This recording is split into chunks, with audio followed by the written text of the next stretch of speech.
سیدنا زینب و سیدنا حسن و سیدنا حسین وعلی آلہ و صحبہ وبارک وسلم وبارک سیدنا و مولانا محمد وعلی سیدنا علی.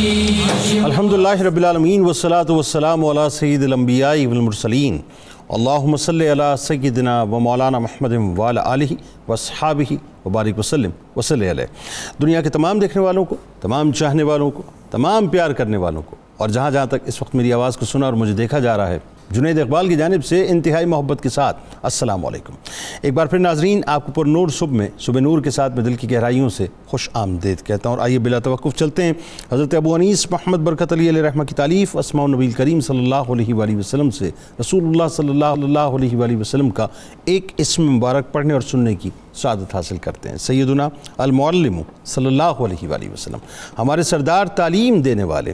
درود و سلام بھیجے اللہ آپ صلی اللہ علیہ وآلہ وسلم پر، آپ صلی اللہ علیہ وآلہ وسلم کے آل پاک پر اور صحابہ کرام رضوان اللہ تعالیٰ علیہم اجمعین پر. ارشاد باری تعالیٰ ہے کہ اللہ تعالیٰ سے اس کے بندوں میں سے وہی ہیں جو علم والے ہیں.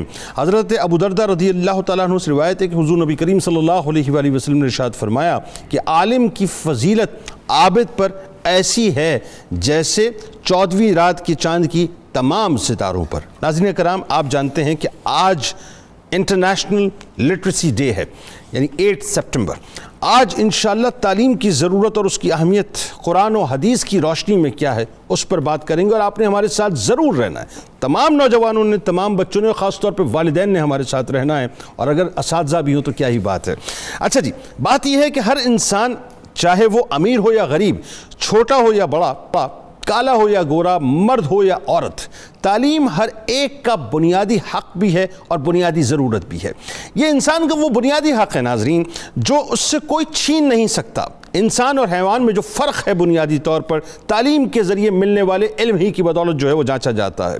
تعلیم کسی بھی قوم یا معاشرے کے لیے ترقی کی ضمانت ہوا کرتی ہے. تعلیم کا ہونا قوموں کی ترقی اور تعلیم کا نہ ہونا کسی بھی قوم کے زوال کی بنیادی وجہ بنتی ہے. تعلیم وہ زیور ہے جو انسان اور معاشروں کے کردار کو سنوارتی اور انہیں دنیا میں جینے کا ڈھنگ سکھاتی ہے. انسان کو اشرف کا شرف تعلیم کی وجہ سے دیا گیا. تعلیم حاصل کرنا ہر مذہب میں جائز، جبکہ اسلام میں تعلیم حاصل کرنا فرض ہے.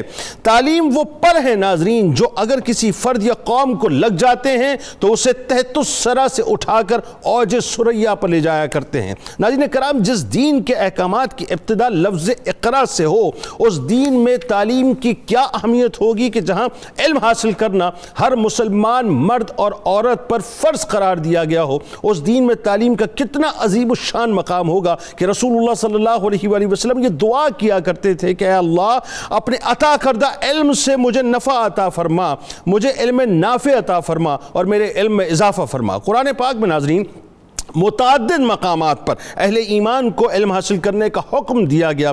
اس میں دینی علوم بھی شامل ہیں اور سائنسی علوم بھی. بلکہ ان آیات کی تلاوت کی جائے تو کرکس یہ نکلتا ہے کہ آج ہم جن چیزوں کو سائنس اور ٹیکنالوجی کا علم کہتے ہیں اس کے حصول پر خاص توجہ دلائی گئی اور جگہ جگہ یہ فرمایا گیا، جس کا سناپسس میں آپ کے سامنے رکھتا ہوں کہ تم اپنی صلاحیتوں کو کام میں کیوں نہیں لاتے، تم عقل سے کام کیوں نہیں لیتے، تم قرآنی آیات پر غور کیوں نہیں کرتے، تمہارے اندر شعور کیوں نہیں ہے، تم سمجھ کر کیوں نہیں پڑھتے، میری نشانی پر غور کیوں نہیں کرتے.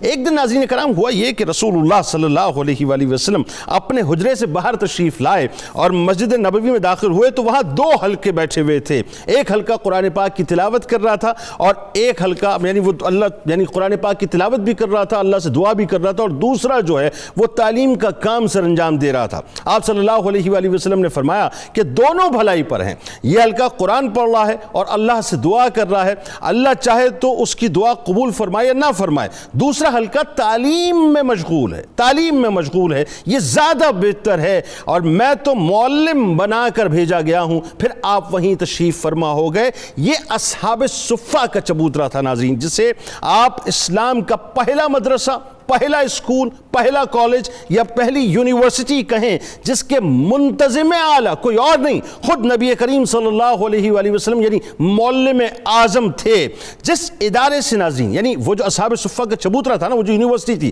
جو سرکار علیہ السلام نے سجائی تھی، اس سے ایسے اسکالرز نکلے ناظرین کہ جن کے علمی مقام کے آگے دنیا مکمل طور پہ سرنگو ہو گئی۔ اس کے علاوہ ناظرین مدینے میں بہت سی مساجد تھی جہاں صحابہ کرام تعلیم حاصل کرتے تھے اور تربیت حاصل کرتے تھے۔ دراصل تعلیم ایک ایسا عمل ہے ناظرین جس کی ضروریات اور مسائل بدلتے رہتے ہیں، معاشرے اور افراد کی نشوونما بدلتے ہوئے تقاضوں اور تمناؤں سے باہم مربوط ہونے کا نام ہی دراصل تعلیم ہے۔ یہی وجہ ہے کہ دنیا گزرتے ہوئے ہر لمحے کے ساتھ تعلیمی معیار کو جدید تقاضوں سے ہم آہنگ کرتی جا رہی ہے۔ آخر میں انشاءاللہ 18ویں صدی کی ایک ایسی ممتاز شخصیت کہ جن کے علمی مقام پر ہر ایک جو ہے سر جھکا کر ان کی بارگاہ میں حاضر ہوتا ہے، حضرت شاہ ولی اللہ محدث دہلوی رحمۃ اللہ علیہ کی بارگاہ میں انشاءاللہ ہم ہدیہ عقیدت پیش کریں گے۔ وعلى آله وصحبه وبارك وسلم اللهم صل على اب سب سے پہلے آپ سے گفتگو کا آغاز کرتے ہیں، کیونکہ آپ کی گفتگو ماشاءاللہ ایسی ہوتی ہے کہ اس میں بہت سی گتھیاں ویسے ہی سلجھ جاتی ہیں۔ پہلے تو ذرا یہ بتائیے کہ قرآن و حدیث کی روشنی میں تعلیم کی اہمیت اور اس کی فضیلت کیا ہے؟ جنید صاحب بہت شکریہ۔ آج عالمی یوم خواندگی ہے اور بہت ریلیونٹ موضوع ہے جس پہ آج ہم گفتگو کر رہے ہیں جناب، اور بلکہ یہ تو سرمایہ ملت اسلامیہ کا ہے کہ وہ علم کی بات کرے اور انسانیت کو علم کی اہمیت سے اور علم کی ماہیت اور علم کی حقیقت سے آگاہ کرے۔ جنید صاحب جب قرآن مجید کو آپ دیکھتے ہیں تو قرآن مجید تعلیم کی اہمیت پہ تو زور دیتا ہی۔ آپ یہ دیکھیں کہ قرآن مجید خود سرچشمہ علم ہے۔ قرآن مجید کے نزول کے بعد نہ صرف یہ کائنات علم کے حصول کے حقیقی راستے پہ آئی بلکہ اسے علم کا شعور ملا۔ اس لیے دنیا کا ہر صاحب دانش شخص قرآن مجید کے نزول کی پہلی دنیا کو قدیم دنیا اور قرآن مجید کے آنے کے بعد کی دنیا کو جدید دنیا کہتا ہے۔ اس میں کوئی کلام نہیں ہے کہ آج کا جو علمی شعور ہے، سائنسی شعور ہے، یہ صرف اور صرف قرآن حکیم کا عطا کرتا ہے۔ یہ میں ہسٹری آف سائنس کی جو ویسٹرن اتھارٹیز ہیں ان کے حوالے سے آپ کی خدمت میں عرض کر رہا ہوں۔ قرآن مجید کا جب تصور علم جنید صاحب آپ دیکھتے ہیں تو قرآن مجید نے نہ صرف علم کی اہمیت پہ زور دیا، بات اقرا سے شروع کی۔ واحد چیز جس کی زیادتی کی قرآن مجید نے طلب کرنے کی تعلیم دی وہ علم ہے۔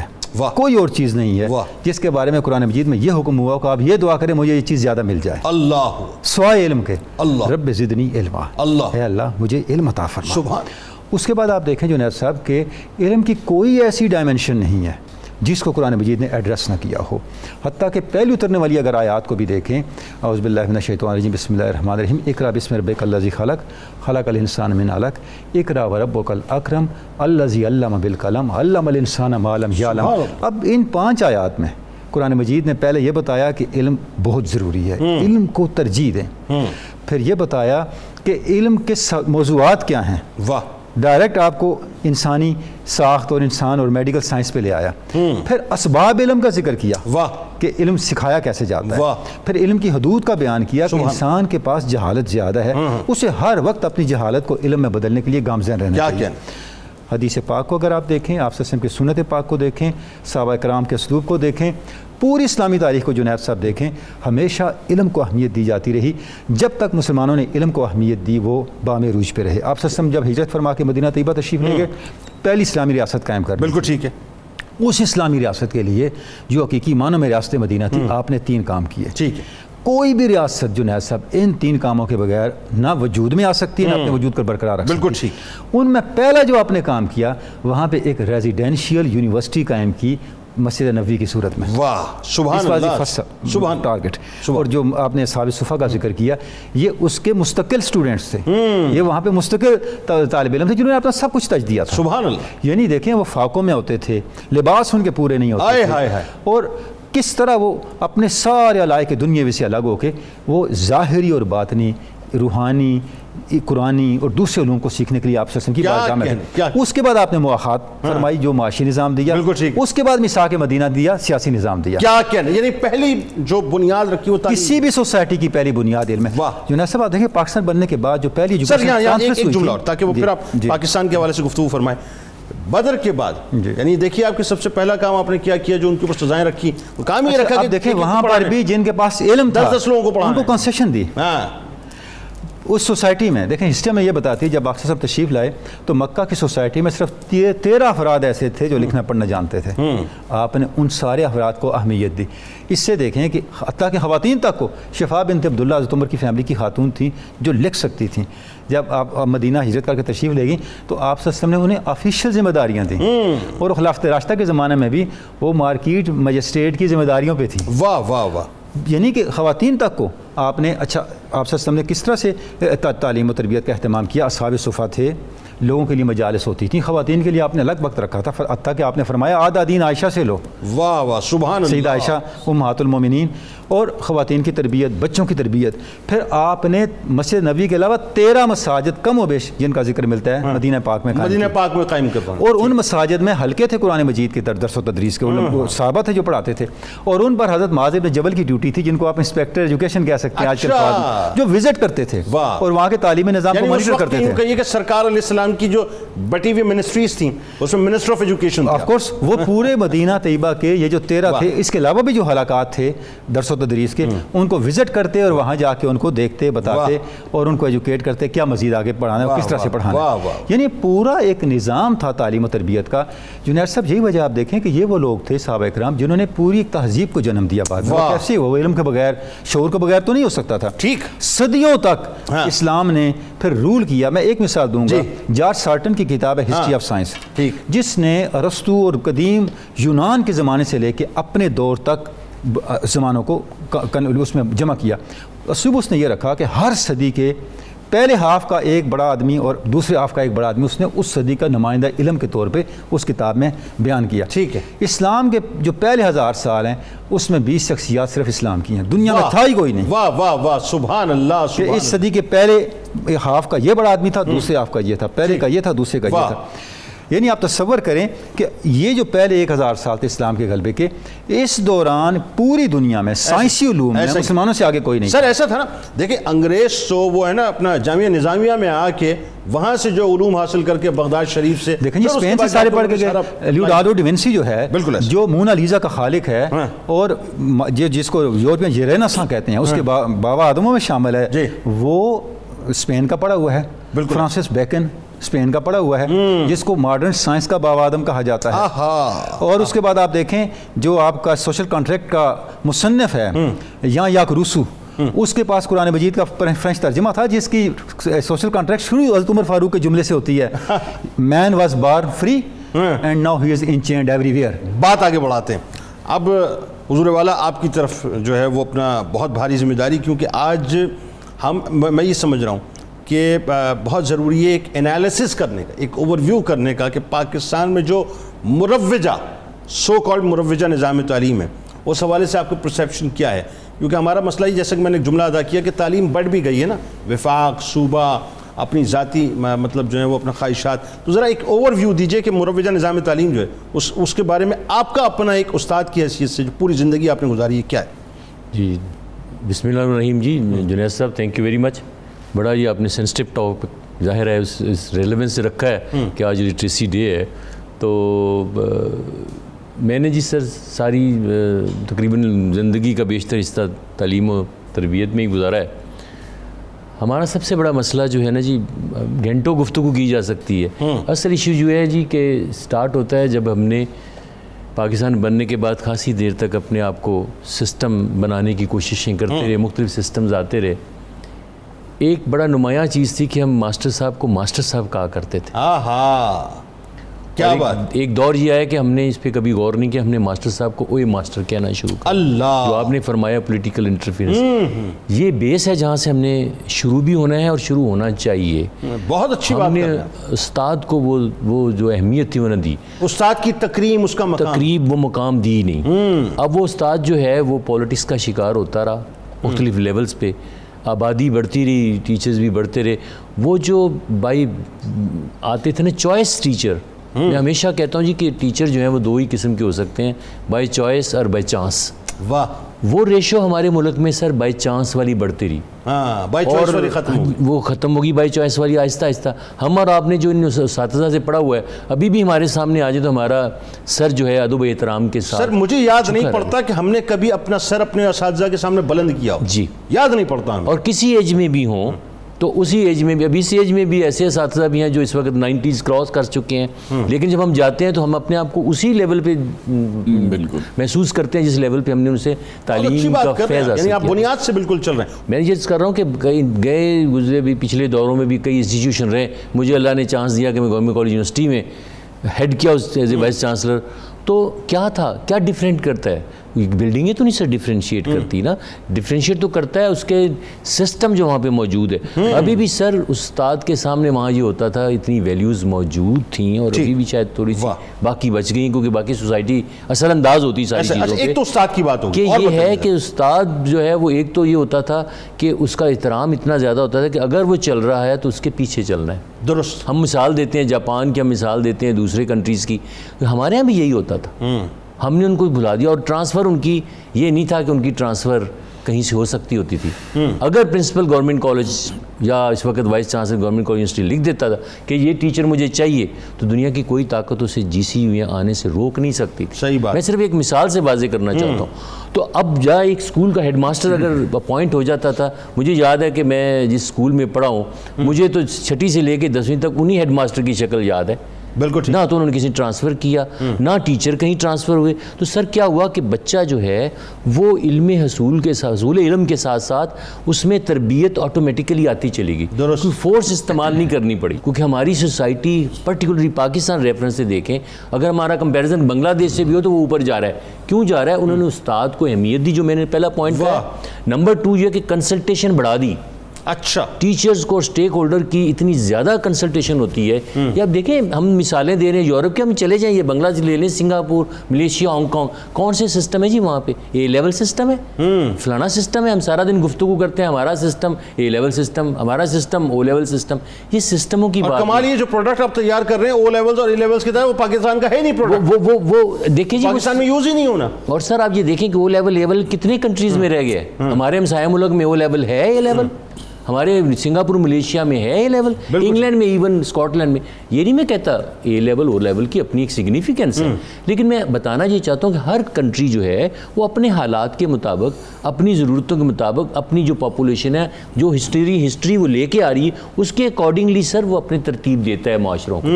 ان معاشروں کو ارینج کرنے کے لیے کریکولا بھی ایسا ڈیزائن کرتا ہے. بالکل ٹھیک ہے. اب ہم اسی بحث میں پڑے ہوئے کہ سنگل کریکولم چاہیے یا فلانا چاہیے. کیوں ہو رہا ہے؟ اس لیے کہ ہم نے اپنی پرائورٹیز سیٹ نہیں کی. ٹھیک ہے.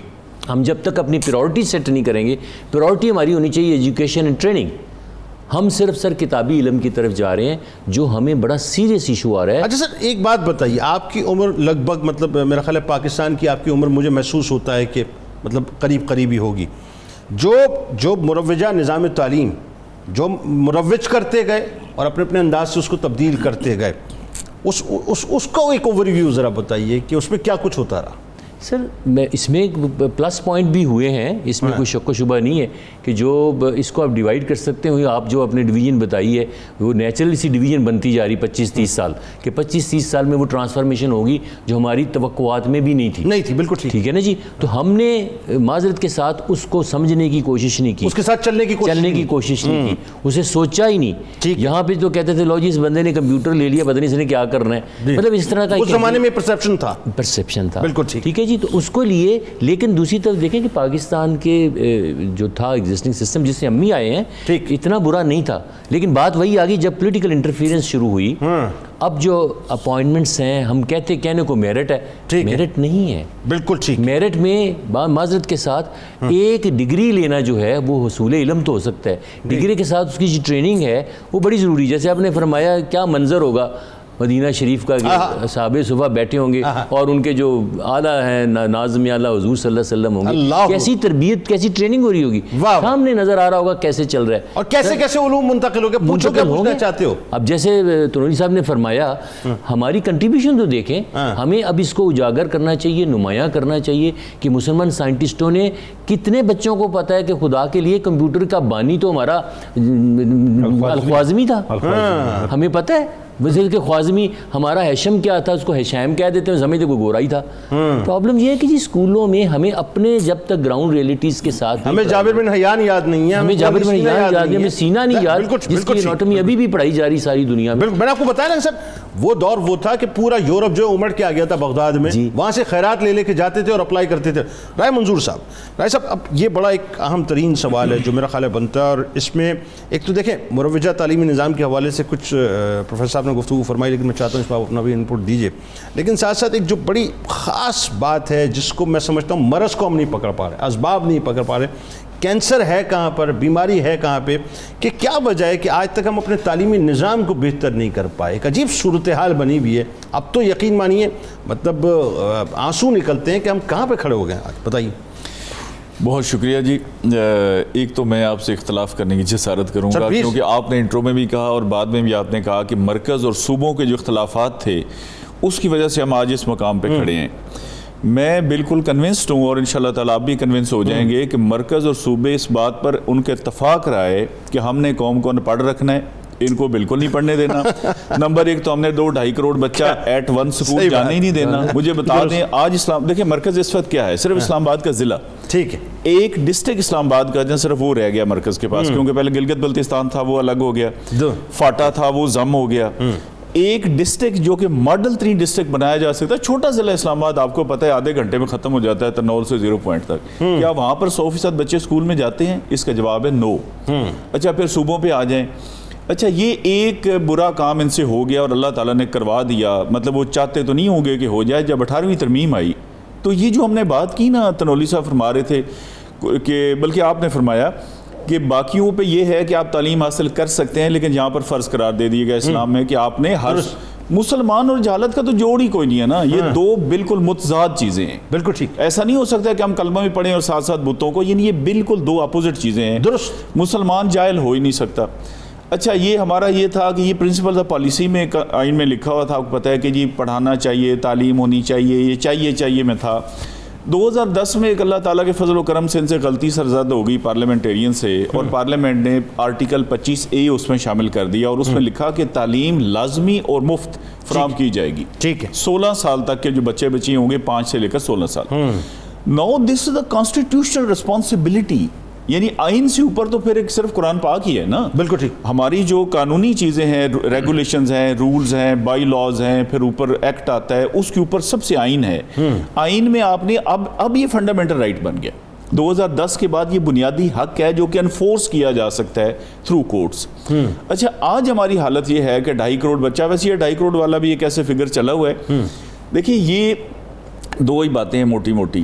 ایک یہ ہے کہ سارے بچے پہلے سکول جائیں، ایک بچہ بھی سکول سے باہر نہیں ہونا چاہیے. ٹھیک ہے. اور جب وہ سکول میں جائیں، دوسری اور آخری بات یہ ہے کہ ان کو وہاں پہ اچھی تعلیم دی جائے. سر ایک بات قطع کلام کی معذرت، بڑے ہمارے یہاں پروگرام چلے، نئی روشنی اسکول اور پتہ نہیں کیا کیا، اور سرکاری سطح پہ وہی بات ہے، پیسے کمانے کا ذریعہ، پیسے کھانے کا ذریعہ، دوسرے اس کے علاوہ اور دوسرا تیسرا کوئی کام ہی نہیں ہوگا. لیکن نا یہ بالکل پرائرٹی ہے ہی نہیں. اچھا ایک تو ہے نا کہ پرائرٹی نہ ہونا، اور ایک یہ ہے کہ جان بوجھ کے، مثال کے طور پہ آپ بھی میٹرک ہیں اور میں بھی میٹرک ہوں. اچھا اب میں چاہتا ہوں کہ میں ذرا آپ سے بالا دست ہو جاؤں، تو میں ایک کام تو یہ کروں گا نا کہ میں ایف اے کروں گا، میری 12 جماعتیں ہو جائیں گی، آپ کی 10 رہیں.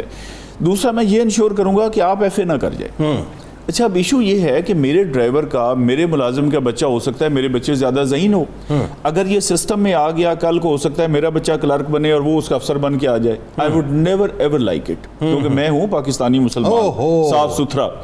سر یہ آئین پاکستان کی ہر روز خلاف ورزی کر رہی ہیں چاروں صوبائی حکومتیں اور فیڈرل گورنمنٹ اور جی بی اور آزاد جموں اینڈ کشمیر کے جو 7 یونٹ ہمارے بنتے ہیں. ٹھیک ہے. آئین کا یہ فنڈامنٹل رائٹ کیا ہے؟ جیسے کسی کو قتل کرتے ہیں تو کہتے ہیں نہیں یہ رائٹ ٹو لائف. آکسیجن آپ کسی کی بند نہیں کر سکتے، آپ کسی کا روزگار بند نہیں کرتے. یہ جو 21-22 آرٹیکلز آپ کو 7 سے لے کر 28 تک ہے، یہ اب اس میں شامل ہے. 2010 کے بعد انہوں نے تماشا یہ کیا کہ اس کے لیے لیجسلیشن کرنی تھی. ظاہر کمپلسری کا مطلب ہے نا کہ آپ لوگوں کو فورس کریں گے. ٹھیک ہے. مثلا میں کہتا ہوں جی میں نے تو بچہ نہیں پڑھانا، تو وہ کہیں گے کہ بچے کے آپ باپ ہیں، مالک نہیں ہیں. مالک اس کی اللہ تعالیٰ کی ذات ہے، یہ پھر حکومت ہے. حکومت اس کو لازمی، اب دیکھیں نا کوئی بچہ، کوئی بندہ اپنے بچے کو قتل تو نہیں کر سکتا نا، وہ اسٹیٹ وہاں پہ آ جائے. درست. اچھا اب وہ انہوں نے قانون ہی نہیں بنایا. اچھا بڑی مشکل سے پنجاب میں قانون سازی ہوئی, اس میں خیر الحمدللہ کافی عمل دخل تھا میرا, بہت بھاگ دوڑ کر کے دوستوں کو آپ نے تو بڑا کام کیا اس ہم نے کمپیل کیا گورنمنٹ کو نہیں, لیکن انہوں نے جو کاراگری کی وہ سنے. کاراگری انہوں نے یہ کی کہ انہوں نے قانون بنا دیا کہ ٹھیک ہے جی کمپلسری ایجوکیشن ایکٹ بن گیا کہ آپ بچے کو لازمی بھیجیں گے, لیکن انہوں نے کہا جی یہ نافذ تب ہوگا جب یہ نوٹیفائی ہوگا. آج تک نافذ نہیں ہوا. ڈاکٹر صاحب آپ حضرت شاہ ولی اللہ محدث دہلوی رحمۃ اللہ علیہ, ظاہر ہے ایک بہت بڑی ہستی 18ویں صدی کی, آپ کا علمی مقام قرآن کے حوالے سے جو آپ نے کام کیا, حدیث کے حوالے سے جو آپ نے کام کیا, تو آئیے ذرا ان کے تعارف اور علمی مقام سے آغاز کریں. جنید صاحب شاہ ولی اللہ بہت بڑی شخصیت ہے ہماری تاریخ کی. میں آپ کی خدمت میں عرض کروں کہ جیسے ان کی اپنی کتاب بھی ہے حجت اللہ البالغہ, دی کنکلوسیو آرگومنٹ آف آلمائٹی اللہ. واہ. بر صغیر کے مسلمانوں کے لیے شاہ ولی اللہ بھی ایک طرح کی حجت اللہ البالغہ ہی ہیں, ایک آرگومنٹ ہے. دور زوال میں جب سب کچھ مٹ رہا تھا, اگر کوئی شخص بیداری شعور کے ساتھ اور پورے اعتماد کے ساتھ کھڑا تھا تو وہ شاہ ولی اللہ تھے. سبحان اللہ. آپ 4 سال کی آپ کی عمر تھی جب اورنگزیب عالمگیر کا انتقال ہوا.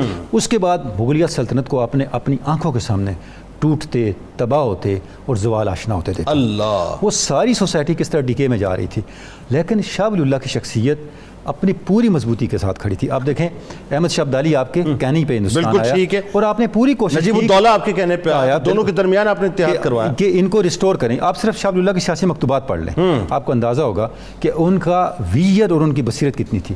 اور جامعیت کا یہ عالم ہے کہ شاہ ولی اللہ نے قرآنیات, حدیث, فقہ, تصوف, جو معاصر عصری علوم ہیں, سوشل سائنسز ہیں, سب پہ لکھا, اور جو لکھا ایک حجت ہے, وہ آج تک ایک ریفرنس ہے. اچھا ایک بات بتائیے ڈاکٹر صاحب, میں ایک اور بات جو جیسے رائی صاحب فرما رہے تھے, کیسی کمال بات ہے کہ 5 برس کی عمر میں جو ہے آپ نے سلسلہ شروع کیا ہے, 15 برس کی عمر میں آپ تیار ہو چکے تھے, اور 17 برس کی عمر میں حضرت شاہ عبد الرحیم رحمۃ اللہ علیہ جو آپ کے والد گرامی تھے, ان کے پردے کے بعد آپ ان کی مسند پر تشریف فرما ہو گئے تھے. اچھا یہ کیسی کمال بات ہے. جنید صاحب آپ دیکھیں آپ کو اس طرح کی بہت سی مثالیں ملیں گی. قادر رہتے ہیں اپنا پہلا فتویٰ شاید 13 سال کی عمر میں لکھا, ایسے ایگزیکٹلی ایسا ہی ہے. یہ وہ سسٹم ہے جس کو آپ تنقید کا نشانہ بنا رہے ہیں. آہا کیا اچھی بات آپ کر رہے ہیں. یہ وہ سسٹم ہے, یہ اس سسٹم کا آؤٹ پٹ ہے. واہ واہ, جو بات ہم پیچھے چھوڑ کے آئے ہیں. اور جو آپ کے ماڈرن ادارے ہیں یہاں سے تو ایسا کوئی نہیں نکلا. ایسا ہی ہے, بالکل ٹھیک ہے. ٹھیک ہے. یہ وہ ابھی پروفیسر صاحب نے فرمایا کہ آپ خرچ کتنا کرتے ہیں ان لوگوں پہ, بغیر خرچ کیے یہ آؤٹ پٹ ادارے دیتے رہے. تو شاہ ولی اللہ کی جو ریلیونس ہے جنید صاحب, اگر قرآنیات کے حوالے سے دیکھیں تو آپ پہلی شخصیت ہے جنہوں نے قرآن مجید کے لیے انڈرسٹینڈنگ کا دروازہ کھولا. آپ نے فارسی زبان میں قرآن مجید کا ترجمہ کیا, فارسی زبان میں ترجمہ کیا. اس سے پہلے ترجمہ نہیں تھا, آپ کو بڑی تنقید کا بھی سامنا کرنا پڑا. حتیٰ کہ اس روایت کو پھر آ کے آپ کے صاحبزادوں نے چلایا. شاہ عبد القادر نے بھی اردو میں کیا, شاہ رفیع الدین نے کیا, اور شاہ عبد القادر کے ترجمے کو آج تک معجزانہ ترجمہ کہا جاتا ہے. یعنی انہوں نے 40 سال لگائے اس ترجمے پہ, زندگی لگا دی. اور لوگ کہتے ہیں کہ شاہ عبد القادر کو یا تو شروع میں کبھی جوانی میں دیکھا تھا یا ان کے جنازے پہ دیکھا. اچھا, اتنا خلوت میں بیٹھ کے انہوں نے قرآنیات کے لیے اپنے آپ کو وقف کیا. اللہ اکبر, اللہ اکبر. اس کے بعد اگر حدیث پہ آئیں تو تراجم البخاری ہے, المصوع ہے, موطا امام مالک کی شروح ہیں. تو اس طرح کا ان کا ہمیں کام ملتا ہے. اچھا جو اصل کام جنید صاحب ہے شاہ ولی اللہ کا, وہ ہے حکمت دین پہ. اچھا, یعنی اگر آپ ان کی حجت اللہ البالغہ دیکھیں, البدور البازغہ دیکھیں, تو ہم دیکھتے ہیں کہ انہوں نے دین کی حکمت کو اور دین کی ریلیونس کو اور اسلام کو انسانیت کے ضرورت ہونے کو بیان کیا. واہ واہ, کہ اسلام صرف مسلمانوں کی ضرورت نہیں ہے, یہ انسانی شعور کی ضرورت ہے, سماجی سطح پہ, سیاسی سطح پہ, معاشی اور اقتصادی سطح پہ.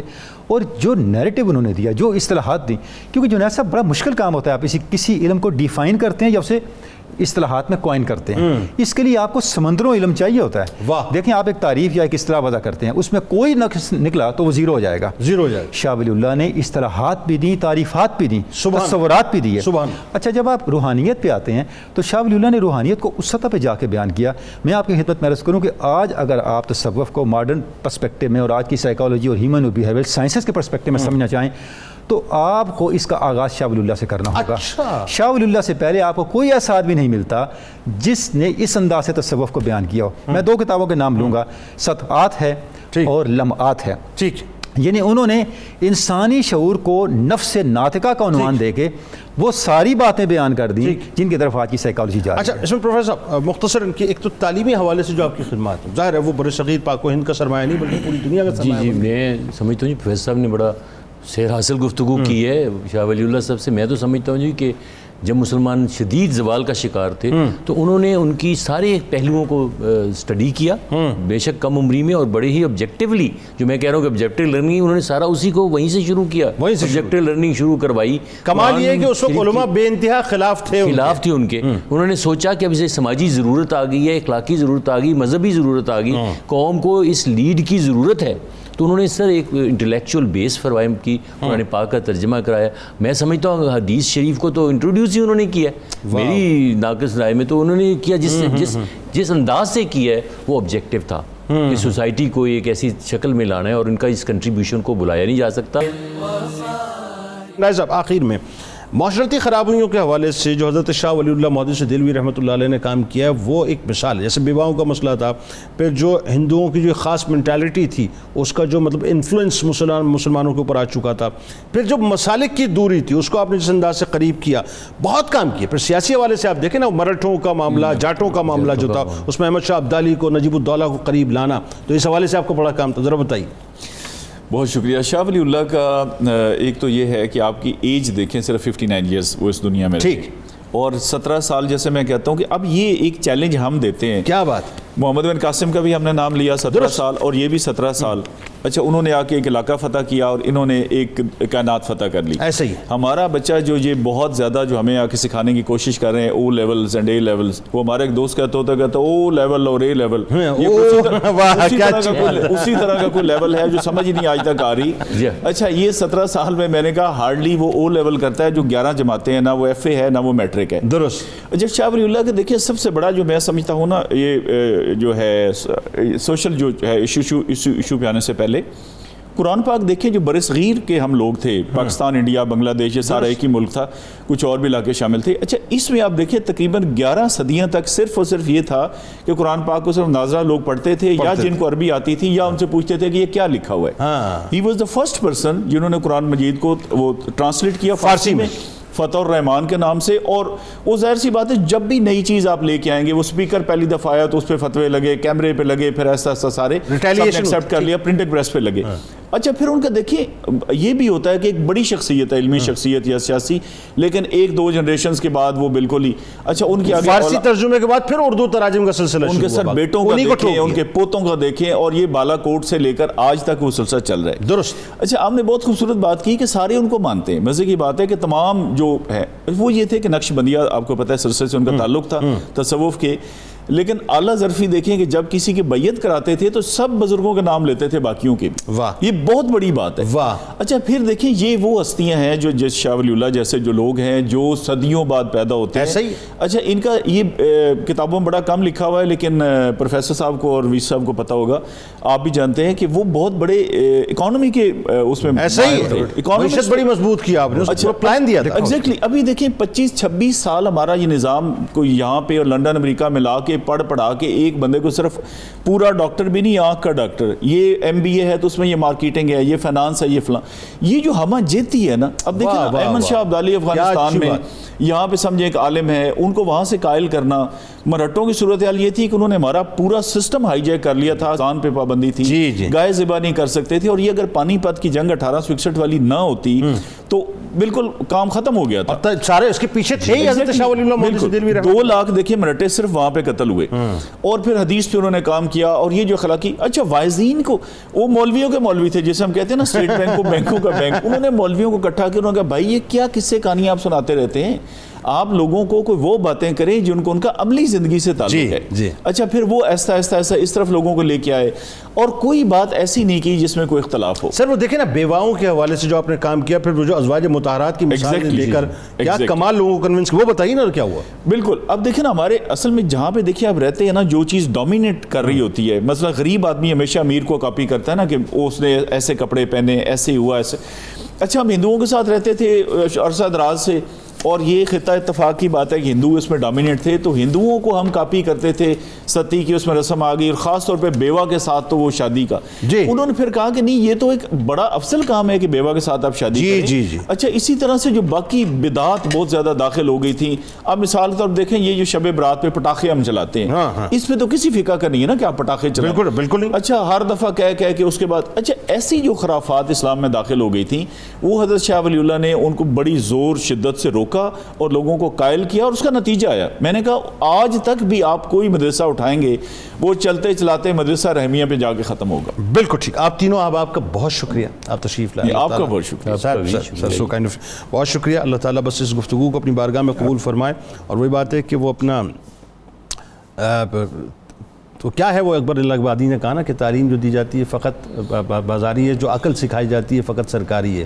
اللہ کرے کہ یہ جو عقل ہے وہ اب سرکاری نہ سکھائی جائے بلکہ ہم وہ سرکاری عقل سکھائیں, وہ سرکاری عقل کہ جہاں پہ مطلب ساری سرکاریں جو ہیں جا کے اپنے سروں کو جھکاتی ہیں, تو ہم اس طرف جائیں بنیادی طور پہ. بات یہ آئیے کتاب الشفا کی جانب چلتے ہیں کہ علم برکت کا جو عمل ہے وہ آپ کے سامنے پیش کرتے ہیں. نماز فجر کے بعد اول و آخر درود پاک کے ساتھ 21 بار اللہ تعالیٰ کا اسم مبارک یا علیمو پڑھ کر پانی پر دم کر کر پی لینے سے علم نافع کا حصول ہوتا ہے.